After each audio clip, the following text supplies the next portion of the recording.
নমস্কাৰ জ্ঞান বিকাশ ইউটিউব চেনেলৰ নতুন এটি ভিডিঅ'ত আপোনালোকে সকলোকে স্বাগতম জনাইছো। আজিৰ এই ভিডিঅ'ত আমি gender issues and concern in এডুকেশ্যনৰ ফালৰ পৰা কোঠাৰী কমিশ্যনৰ বিষয়ে আলোচনা কৰিব ওলাইছো। Kothari Commission 1964 to 1966। তো কোঠাৰী কমিশ্যনক কি বুলি কোৱা হয় ইণ্ডিয়ান এডুকেশ্যন কমিশ্যন বুলিও কোৱা হয়। এখানে লিখিছে the Indian Education Commission popularly known as Kothari Commission 1964 to 66 was set up by the government of India। কোনে বনাইছিল? Government of India on July 14, 1964 under the chairman of D.S. Kothari। D.S. Kothari তিত্বত এই কমিশনটো গঠন কৰা হৈছিল। সেই কাৰণে এই কমিশনৰ নামটো হৈছিল কোঠাৰী এডুকেশ্যন কমিশ্যন 1964 ৰ পৰা 1966 লৈকে আছিল।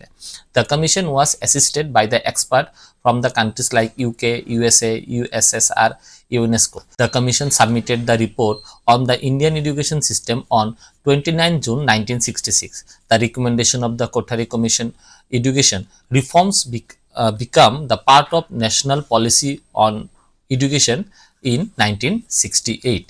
তো কি কৈছে ইয়াতে যে কোঠাৰী কমিশ্যনটো কি কৰিছিলে? কোঠাৰী কমিশ্যন নিজৰ ৰিপৰ্টবিলাক গভৰ্ণমেণ্ট অফ ইণ্ডিয়াত ছাবমিট কৰিছিলে কিমান? জুন 29, 1966ত। সেইভাবে 1968 পৰা ন্যাশনাল পলিসি অন এডুকেশনৰ ভিতৰত কিছুমান চেঞ্জেস আমি দেখা পাইছো। এই কমিশনটো গঠন কৰাৰ মুখ্য উদ্দেশ্যবোৰ কি আছিলে? মুখ্য উদ্দেশ্য আছিলে to provide policies and guidelines for the development of education in India. ভাৰতত শিক্ষা ব্যৱস্থাৰ বিকাশৰ কাৰণে মানে এই কমিশনটো গঠন কৰা হৈছিল, যাতে এই কমিশনে কি কৰে যোনবিলাক দৰকাৰী আমাৰ নীতি বা দৰকাৰী আমাৰ গাইডলাইনবিলাক প্ৰভাইড কৰে to find and evolve a general pattern of education in India, to examine every aspect of Indian education sector। ভাৰতীয় শিক্ষা ব্যৱস্থাৰ প্ৰতিটো এসপেক্টত কি হৈছে এক্সামাইন কৰি পৰীক্ষা কৰিবলৈ দিছিলে। Although Kothari Commission was established to review the entire education sector, two important domains were left out as its review। They are legal education and medical education। যদিও কোঠাৰী কমিশ্যনটো গোটেই শিক্ষা ব্যৱস্থাৰ ওপৰত নিৰীক্ষণ কৰাৰ বাবে বনোৱা হৈছিলে, তথাপি এই কমিশনৰ পৰা দুটা সেক্টৰ যেনেকুৱা কি লিগেল সেক্টৰ মানে আইন শিক্ষা আৰু মেডিকেল এডুকেশ্যনৰ ওপৰত কি হল মানে এই কমিশনে বেছি ৰিপৰ্ট সাবমিট কৰিব পৰা নাই বা নজৰটো দিব পৰা নাই। নেক্সটত আছে recommendation of Kothari Commission 1964 to 1966। এতিয়া কোঠাৰী কমিশ্যনে দ্যাট মিন্স D.S. কোঠাৰীৰ নেতৃত্বত যোনটো কোঠাৰী কমিশ্যন গঠন কৰা হৈছিল, এই কোঠাৰী কমিশ্যনে যোনটো ৰিপৰ্ট সাবমিট কৰিছিলে, কোনটো তাৰিখত ৰিপৰ্ট সাবমিট কৰিছিলে? জুন 29, 1966ত ভাৰত চৰকাৰক কি কৰিছিলে ৰিপৰ্ট সাবমিট কৰিছিলে। এই ৰিপৰ্টত এই কমিশ্যনে কিছুমান ৰিকমেন্ডেশন কৰিছিলে। এতিয়া ৰিকমেন্ডেশন কি হয়? তো প্ৰথম ৰিকমেন্ডেশনত আছে provisions of free and compulsory education. কি কৈছে? Provision of free and compulsory education. তো ফ্ৰী এণ্ড কম্পালসাৰী এডুকেশ্যনৰ ক্ষেত্ৰত কৈছে the Kothari Commission education reforms recommended for early fulfillment of DPSP, তার মানে Directive Principle of State Policy under Article 45 of the Indian Constitution, which aim to provide free and compulsory education for children up between 6 to 14 years। মানে 6 বছৰৰ পৰা 14 বছৰলৈকে গোটেই শিশুৰ কাৰণে free আৰু কম্পালসাৰী এডুকেশ্যনৰ ব্যৱস্থা কৰিবলৈ আহ্বান জনাইছিল। It aimed to increase enrollment in school, attain the desirable goal of free and compulsory education। কৈছে ইয়াৰ জৰিয়তে ভাৰতত শিক্ষা ব্যৱস্থাত মানে কি হয় শিক্ষা ব্যৱস্থাত এটা গুৰুত্বপূৰ্ণ চেঞ্জেস আহিব, যেনে কি নাম্বাৰ অফ ষ্টুডেন্টস ইন স্কুলৰ সংখ্যাটো কি হ'ব বাঢ়িব। দ্বিতীয় ৰিকমেন্ডেশনত কি আছিল? দ্বিতীয়ত আছিল ৰেমুনাৰেশন and condition of works of teacher। কৈছে Kothari Commission education reforms recognize importance of the role of teachers in the success of education system in India in the country। কোনো এটা দেশৰ শিক্ষা ব্যৱস্থা উন্নত কৰাৰ কাৰণে তাতে শিক্ষকতৰ ভূমিকাটো অপৰিহাৰ্য। Therefore the commission recommended adequate and satisfactory service condition। সেই কাৰণে কমিশনে কি কৰিছিলে এটো চৰকাৰক নিবেদন কৰিছিলে বা ৰিকমেন্ড কৰিছিলে যে শিক্ষকতৰ কাৰণে educate and satisfactory service condition and teaching and teacher with proper qualification and responsibility. শিক্ষকৰ কাৰণে যথেষ্ট ব্যৱস্থা কৰা মানে সন্তুষ্টজনক ব্যৱস্থা কৰা, ইয়াতে স্যালাৰি কথাই হওক বা ওয়াৰ্কিং এনভায়ৰনমেন্টেৰ কথাই হওক, লগতে প্ৰপাৰলি কোৱালিফাইড আৰু ৰেসপন্সিবল টিচাৰহঁতক নিযুক্তি দিয়াৰ কথা কৈছিলে। Kothari commission 1964-1966 recommended for academic freedom to teachers to allow them to publish independent studies and research।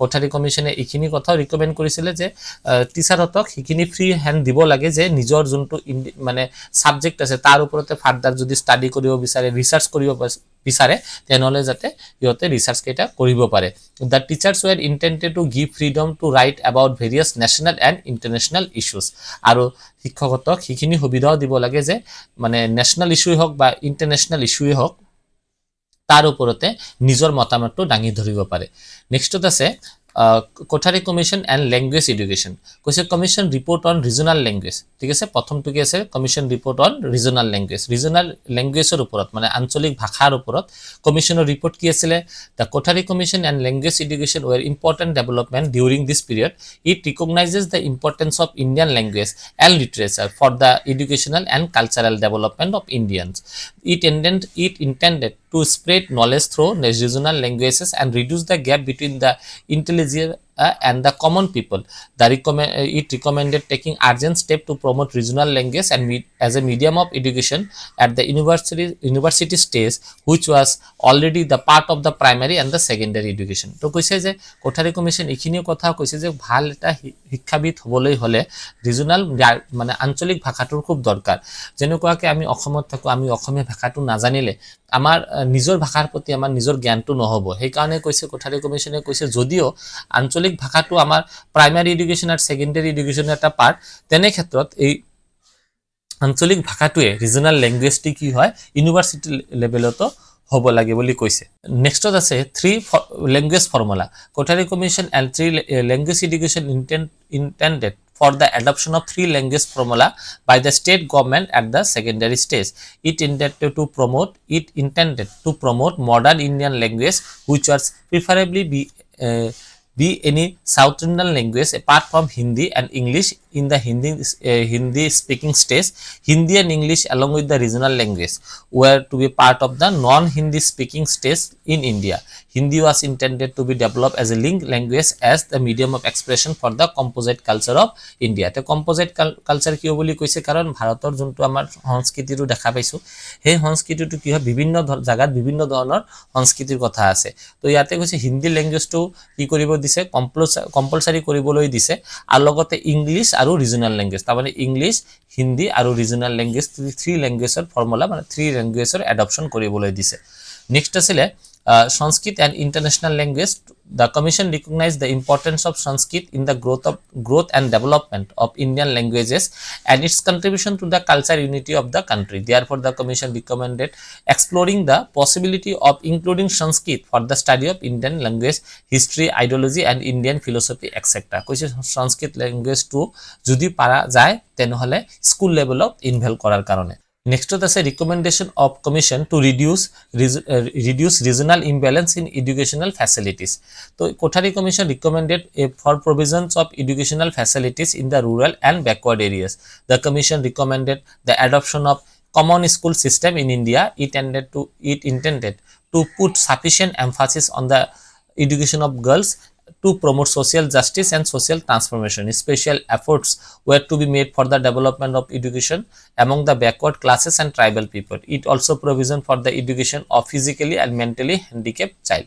যাতে কৈছে যে আমি যোনটো দেখা পাও যে ডিসক্রিমিনেশন এই ডিসক্রিমিনেশনটো দূৰ কৰাও ক্ষেত্ৰত কোঠাৰী কমিশনে কি কৈছে ৰিপৰ্ট বা ৰিকমেন্ডেশন কৰিছিল ইয়াৰ কথাখিনি হৈছে যে ৰুৰাল এৰিয়াত আমি বেলেগ এডুকেশন সিস্টেম আৰবান এৰিয়াত বেলেগ এডুকেশন সিস্টেম লৰাহতৰ কাৰণে বেলেগ মহিলাহতৰ কাৰণে বেলেগ তো সেই বস্তুটো কি কৰিব কৈছে দূৰ কৰিবলৈ দিছে আৰু এটা প্ৰপাৰ মানে এডুকেশন এনভায়ৰনমেন্ট ক্ৰিয়েট কৰিবলৈ দিছে যাতে তাতে লৰা ছোৱালী উভয় পক্ষে ভালকে শিক্ষা পায় আৰু ইকুৱেল এডুকেশন পাই থাকে নেক্সট আছে Kothari Commission on Science Education. Commission recommended the promotion and acceleration of science education and research in India.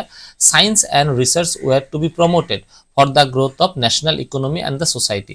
It recommended for making science and mathematics as an integral part of education during the first 10 years of scholastic education, it recommended for the provision specimen models and chart about the scientific education at the primary level. তো ইয়াতে কৈছে যে সায়েন্সৰ ক্ষেত্ৰত গুৰুত্ব দিছে, science আৰু mathematics two compulsory কৰিবলৈ দিছে স্কুল লেভেল লৈকে, আৰু তাৰ উপৰিও আমাৰ ল্যাবৰেটৰী কাম লেকচাৰাৰ ৰুমত মানে higher primary school were to have laboratory কাম লেকচাৰ ৰুম।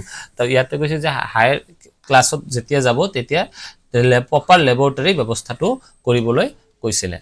নেক্সট ৰিকমেন্ডেশন কি আছিলে for agriculture and industrial education. তো ইয়াতে কৈছে for the development at least one agriculture university in state, প্ৰতিটো ষ্টেটত কমচে কম এটা এগ্ৰিকালচাৰ ইউনিভাৰ্চিটি থকাৰ কথাটো উল্লেখ কৰিছে। To promote technical education, the provision of practical training in industries were to be made part of the education. The commission recognizes the need for continuous review of agriculture, industrial and technical manpower requirement for the country. Next আছে Kothari Commission on Secondary Education. Secondary education এর কথা কি কইছে? Kothari Commission for the Secondary Education recognizes educational opportunities at the secondary level as an important instrument to promote social transformation. It recommended ensuring proper facility at the secondary stage to promote its proper development. Kothari Commission for secondary education recommend increasing the facilities for technical and vocational education. Technical and vocational education এর উপর গুরুত্ব দিছে at the secondary stage. It recommended for ensuring facilities for promotion of employment opportunities through vocational education. The link is important to make technician education effective at the secondary stage. তাৰপিছত কৈছে the commission recommended covering vocational education in agriculture, trade, commerce, industry, health and home management, craft, etc.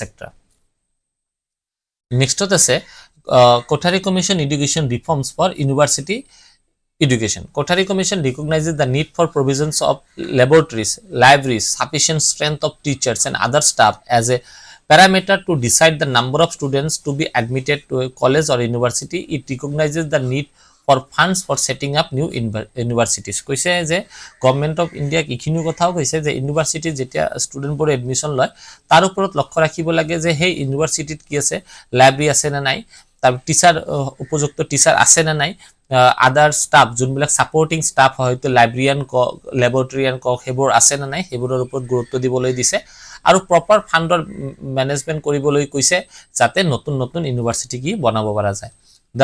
It recommended a given special attention to postgraduate courses and training and research. The commission recommended for the approach of cluster of center to promote research and training. আৰু post গ্ৰেজুৱেশ্যনৰ ক্ষেত্ৰতো committee কি recommendation কৈছিলে training আৰু ৰিসাৰ্চৰ ব্যৱস্থা কৰাৰ কাৰণে।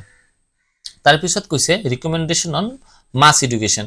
Commission recognizes the importance of mass education for the proper functioning of democratic institution and for promotion of production in agriculture and industry, etc. It recommended involvement of teacher and student to organize and promote literacy campaigns under the special and national service program.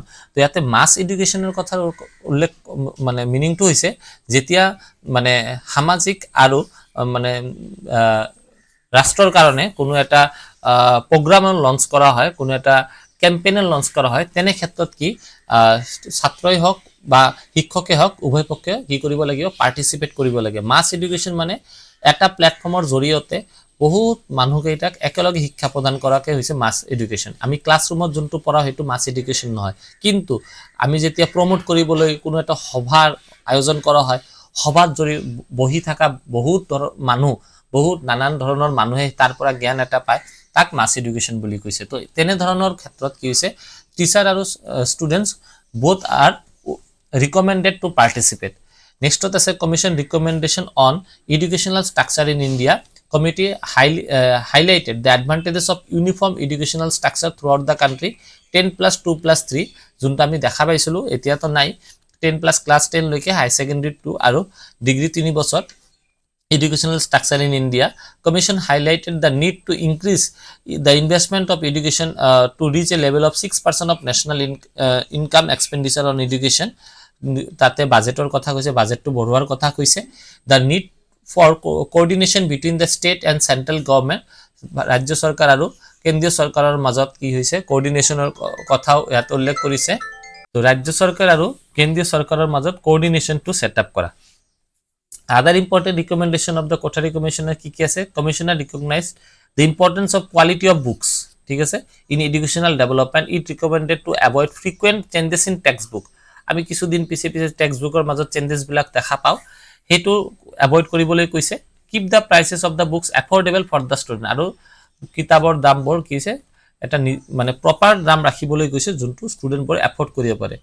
তাৰ পিছত কৈছে recommend to provide improving the quality of examination, এক্সামৰ ওপৰত কথা কৈছে, এক্সামৰ যোনটো নিৰীক্ষণৰ ব্যৱস্থা হেতু কোৱালিটিটো ইম্প্ৰুভ কৰিবলৈ কথা ইয়াতে কৈছে for level of achievement rather than clarifying the quality of their performance.